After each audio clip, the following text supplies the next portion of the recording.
Well, welcome back. We're at BSA Talks here. We're with Anthony and with Andrew here, continuing on from the previous video, if you haven't seen it, on starting your entrepreneurial company. We're going to talk today about questions and answers related to financing that company. Dave, how do I get $1 million?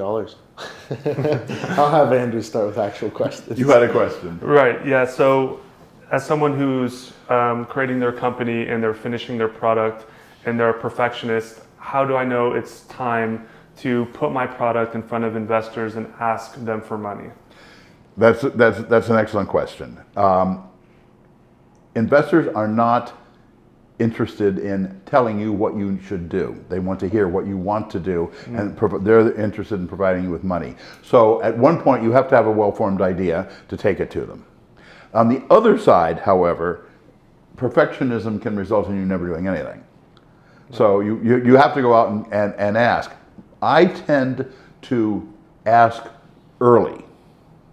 And that is when the idea is enough well-formed that I can speak about it coherently, where I've got the passion for it, but not necessarily even remotely resembling a product yet. The lower down, and by lower I mean like angel investor is here, and a venture capital investor is here, and a corporate investor is here. The lower down you go, the sooner you can go and talk to people. Also, if you happen to know them, you can go talk with them at any time, and that's often a very good thing. I mean, I knew, for my current company, I knew the hedge fund manager owner that I was working for as a mathematician. And when I was quitting, he asked me what I was going to do. Perfect opportunity to tell him what I was going to do. And he wound up being our lead investor. Wow. Because he liked what I'd been doing for him. Probably made him more money than he put into us. But that's, anyway, so it depends on the level of the investor as well as the status of where you're standing. But the basic rule on it is you have to be able to explain the business plan to the investor, which means you have to have a business plan. I cannot tell you the number of times I have worked with would-be entrepreneurs who don't have a business plan. I have never seen one of those successful. You have to know what you're planning to do. You don't have to have it flawless, you don't have to have it complete, but they're going to ask you questions about where you're going to get your people, the same questions we were talking about before, how you plan to finance this, not only from their money, but in general how you're planning to finance it, who's your market, what's your product, how you're going to address that market, and all the usual things related to that. You have to be able to answer those questions. Not flawlessly, not perfectly, and it's perfectly okay to say, I've worked these things out, I haven't worked these things out. And just to highlight something, we have a detailed 28 videos on how to do that on the Discord, and it's free. So you guys can just go on there, on the Discord, which is in the link in the description below, and get an understanding of how to create a business plan, and it's there for you guys. The business plan is the single most important thing as far as going to investors are concerned, because you will find the holes in your knowledge very quickly when you sit down to do a business plan. Sure. Yeah. So that is what I would recommend. Now, as I said, it doesn't have to be flawless, it doesn't have to be complete, it'll never be complete. That's not the point. The point is to show that you've thought this through and that you have an idea and that you're pursuing it. Okay. Now, then what? Well, you've got this great idea, so you want to go talk to people. It is daunting the first few times to ask people for money. Yeah. We're not used to it. We're not used to asking people to give you money. Understand something. You're seeing it from the back. You're seeing it backwards. Investors, people who invest, and I'm talking about angel investors as well as people who professionally invest. Angel investors and professional investors want people to bring them good ideas and ask them for money. They may say no, but that's why they're there. People who have been successful in business often want to give it back by investing in up-and-coming entrepreneurs. The little secret behind that is because those up-and-coming entrepreneurs are likely to make them a great deal of money going forward. Right. And something to help the audience at home understand is like if you come across, well, most of the time, if you work so hard and you make $100 million, right? And you have these amazing businesses that are just starting out saying, hey, I'm looking for $100,000 for 40% of my company. Like, okay. You know, if it's a great idea, that's amazing. To them, it might seem like a great load of money, but to you, it's like, well, $100,000 for 40% of this company that over X amount of years will make me, you know, $100,000 a year in profit. Well, that is a great ROI. That's a great ROI, right? So you probably know people who have money.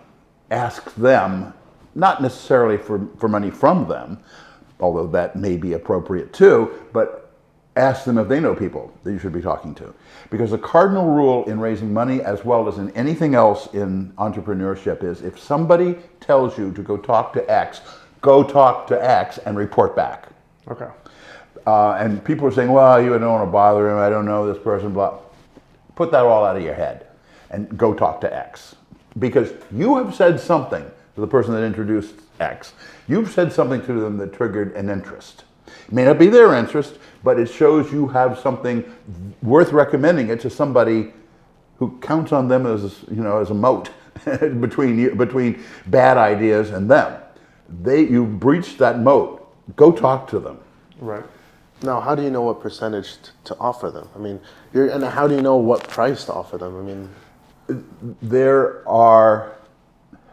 this is going to sound very strange, but to a certain extent, they'll tell you.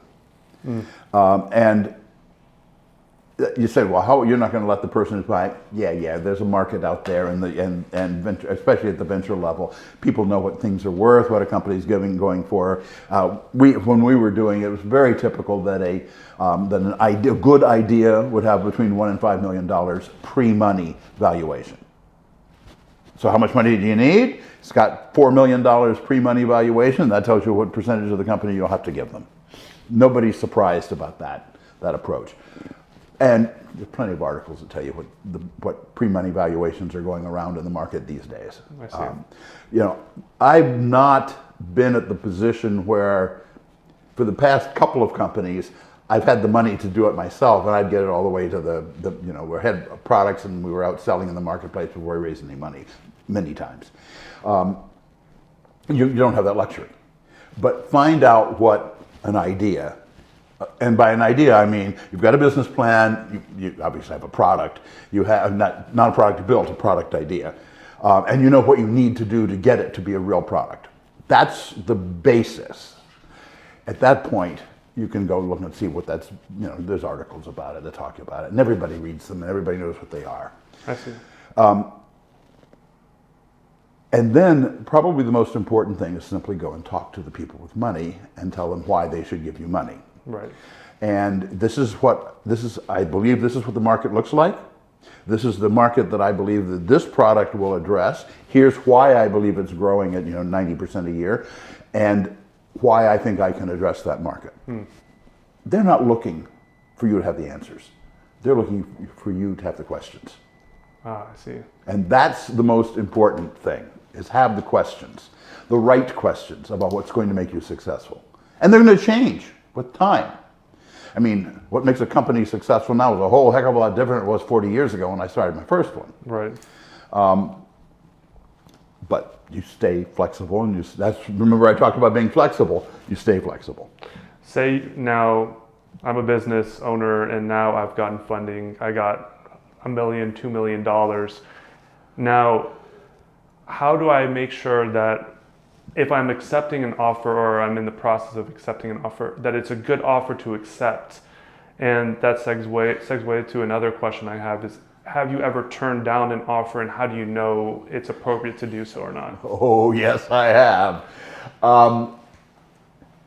So there we were. It wasn't for the first round of financing. We had already gotten money for the first round of financing and had worked that through and spent it and so forth.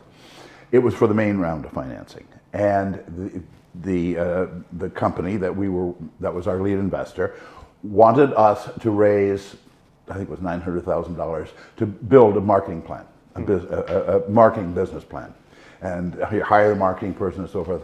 And we said, we want enough to get the company to profitability. because we looked at this was 1982 or 3. We saw that the market was very unstable, and we knew there was going to be a gap in which you weren't going to be able to raise money. And so we wanted to be able to bridge that gap in time. They were absolutely adamant. And we said, fine, you're fired. And we went out on our own. It was a ballsy thing to do, Right. but it worked. And we raised, instead of raising $900,000, we raised $5 million. And that $5 million bridged the recession that came after that and got us to the point of profitability like we said it would. And then from then on, we had no trouble raising money.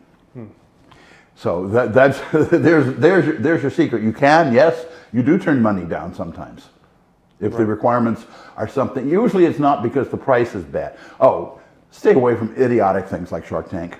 Just don't waste your effort, because I've looked at the product, the amount of money they give for the idea. They're cheating those people. Unless they think they're idiots, and if they think they're idiots, they shouldn't be giving them anything. Right. But go for a real investor, and those are people who have been successful entrepreneurs and aren't doing it on television. Okay. And you know, there's nothing wrong with going on Shark Tank as long as you're not expecting to actually get money for your idea on there. It's actually a good way to publicize. It's a wonderful way to publicize. It's also a wonderful way to get good questions asked. They ask great questions. They just try to cheat you when they try to give you money. At least it looks like that to me, a real entrepreneur. Right. So where do you find these people? The people to ask? The people to ask. Let's say if I don't know very successful businessmen, where should I go and where shouldn't I go? I would look to see people who have made money in related fields. Not the same field, but related fields. Okay. Because in the related fields, they can understand what you're talking about, but they haven't done it. And those are people that are likely to listen to you well because they're interested in that area, but not have all the answers themselves. But because they have raised money and because they have made money, they may be in the interest of investing. If not, they may know somebody. Most won't. Most won't be interested in talking to you, but some will. Right. And you should just say, I want 15 minutes of your time, no more. Forget that. If you're interesting, you'll be there for 2 hours. You will notice that you've got their attention. This is a little trick that every investor knows how to play. And if you watch for it, it'll really help you. And that is the call from the secretary or the receptionist. So you're in there talking with the with this guy, and sometime around 15 minutes or 20 minutes in, the secretary will interrupt with an important call from Mr. X. Okay. Now, there probably is no Mr. X. She was told to do that so that he has I've got to take this. All right. When he tells her, tell him I'll call him back, you've got him hooked. Okay. And I've had that happen several times. That means that you have passed the IQ test. And by the way, if you haven't, in some sense, that's good news too, because it means you know what you didn't do well. Sure. Right. And that is a great thing to use if you're a business owner. And it's a great thing to use if you're a business owner. And by the way, it's a nice sort of handshake between an entrepreneur and a business owner to show you, yeah, we both know how this works. Yeah. So now that you've received funding and you've got them on the hook and they're interested, how do you scale a business? I'm sure that there's many ways to skin a cat, and for each business it's different. But is there any basic things that I should look out for after I receive funding? How do I scale my business? It depends on what your business is. Right. I have never done a service business. And the reason is because service businesses their ability to bring in money is proportional to the number of people who are working there. That's not a really good way to scale, at least for me. It's not the area that I've been interested in. There are plenty of good service businesses, but that make a great deal of money. But that's not my area of interest. I want a product that's going to sell, and that product doesn't depend. I mean, the basics for these companies that have brought millions of dollars in, which 5, 6, 10 people Right. doing the technological work, and then all the support personnel wrapped around it. Right. But the main thing, the main core that was developing the technology and packaging it as a product was rarely more than a dozen people. And it doesn't matter. A dozen people can sell $1 billion as well as they can sell 100,000 for about the same amount of effort. Right. So part of the scaling is setting at the very beginning, where you decide what it is you're producing. What you're doing, you have to have salesmen that are selling your software as a service, or Right. however you're packaging it.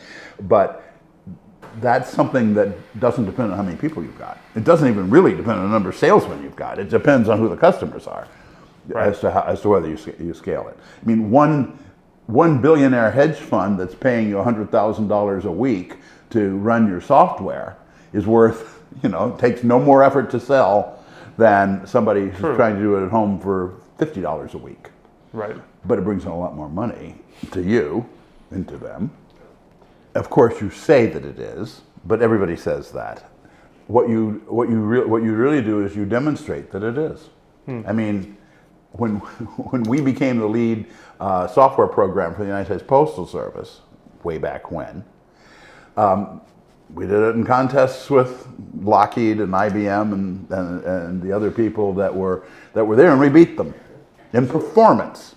So you show you're better than your competition. You better be better than your competition, not only in your technology, but in your way of doing business. Yeah, telecommunications company do that, right? Like Verizon or AT&T, they like to do their marketing well, where they're always showing that they have more coverage than the competitor. Well, the best example of that in the history of the planet is Burger King. How does Burger King choose its locations? There's a McDonald's nearby. McDonald's, Roy Kroc was once asked, what business am I in? And of course everybody says, well, obviously you're in the selling hamburgers business. He says, no, I'm in the real estate business. And that shows he knew, of course, his own company very, very well. And Burger King said, we don't have to spend all of that money finding locations. We just go near where they are. Very successful strategy. Wow. And we sell a product that, in my opinion, is better. And actually, speaking of that, Burger King ran a lot of McDonald's ads. So there was actually an ad where, I don't remember if it was McDonald's or Burger King that did this, but one of the companies had a little boy who always ate a burger from, so like, let's say this was McDonald's. Happy Meal? Yeah, so this boy always came with a Happy Meal, and he would always get jumped by his bullies to steal his Happy Meal. So then the boy used a Burger King wrapper to hide his Happy Meal. And then he didn't get jumped. So that was a really good marketing strategy that they used, because they're always right next to each other. Wherever there's a McDonald's, within a mile radius, there is a Burger King. So if people see that, oh, well, Burger King's better than McDonald's, I'm going to go there, especially with kids. That's your market. Right? The other important thing, and relevant to what the purpose of this talk, is that for expanding your company, it's just going to take money. It takes money to do that. You will be raising money when you're profitable. Why will you raise money when you're profitable? Because you get a better price for the money. And no company ever went bankrupt with too much money. I hear a lot, like, for example, Amazon is a really famous example of a business that wasn't profitable for about 1 billion years. Yeah. Right. Do investors need to see, like you were mentioning, that I'm profitable before they're interested, or could I show them something else that implies? I've never been profitable when I raised the money that led me to profitability. Wow. Remember we said we were trying to get to profitability? Yeah. We obviously weren't profitable, but we had a path to it. And that's what they want to see. I see. Because yes, they're going to get a better price because they're investing in you before you're profitable. That's why you will still be raising money when you are profitable, because you can get a really great price for less stock of the company for more money. But on the other hand, they'll get a better return by investing early. Right. So it's benefits for everybody at every stage. And there are companies that specialize in different things. You go to venture capitalists after you go to the angel investors. You go to the venture capitalists when you want to get your company to profitability, and often they will manage you all the way through. But if not, there are companies who are mezzanine investors. They will take your company and will prepare it for public offering or sale to another company. Okay. And that's their purpose in life. Right. And you want them at the right time. Often at that point, you're profitable. You're making money hand over fist. Why do I need to take investor? I don't need to take investor. I need to take the capability that they're bringing. Right. I see. So back to the McDonald's and Burger King competition analogy that we were talking about. During my business proposal or in my business plan, do you think it's a good strategy if I'm company X and my competitor is company Y to include them as a reference point to show why I'm better? Or do you believe it's not maybe necessary? That's not something you're going to advertise. It's something you're going to say in meetings. Okay. See the difference? Yeah. If you say it in an advertising, you can wind up getting sued, even if, well, I'll give you an example though of the opposite. So with Calera, we and our lead competitor were engaged in mutual lawsuits. Essentially, we were suing them to stop telling lies about us, and they were suing us for stop telling the truth about them. And the lawyers were making a fortune, but neither of the companies were. And our CEO went to their CEO and said, "This is stupid. Why don't you just buy us?" Because we had a better product, and they knew it. They had a better market, and we knew it. So we did. They bought us. They paid for it with public stock because they were publicly traded. We were ecstatic. They were ecstatic. They substituted our software technology inside their product and kept their name. Everybody was happy because we could trade the stock the next morning. And it was a really great exit strategy. Okay. And they weren't, I mean, yes, we were suing each other for exactly the reasons I just said, but they weren't a bad company. They were just, our competitor and therefore evil. Until all of a sudden they were our owner and wonderful. And we were going to the bank and all of us were happy.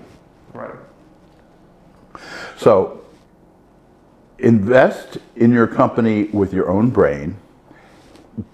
Show the inspiration to your would-be investors at the right level. Angel investors, venture capital investors, mezzanine investors, and sometimes corporate investors. Because sometimes a corporation that invests in you is the corporation that will buy you.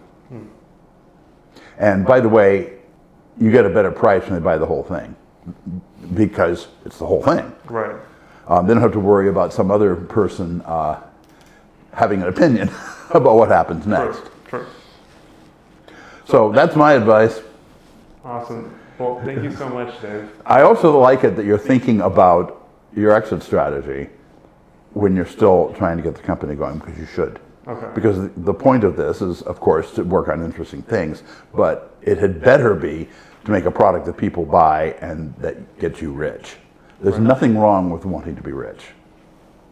Right. Right. There's nothing wrong with it. Awesome. All right? All right. Thank you so much, Dave. And thank you all. Thank you guys. We'll see you guys in the next one. Next video. It's going to be really good, so make sure you turn on your post notifications. And if you guys have questions you want answered, comment them down below. We answer all the questions that are worth. And I think that this started out that way. And so, yeah, obviously it results in interviews and advice that's worth what you pay for it, which is nothing. And but it's an opportunity for all of us to interact with someone, I will admit, who has got an awful lot of scars caused by being an entrepreneur for the past 40 years. So, all right, thank you all. Thank you. Thank you.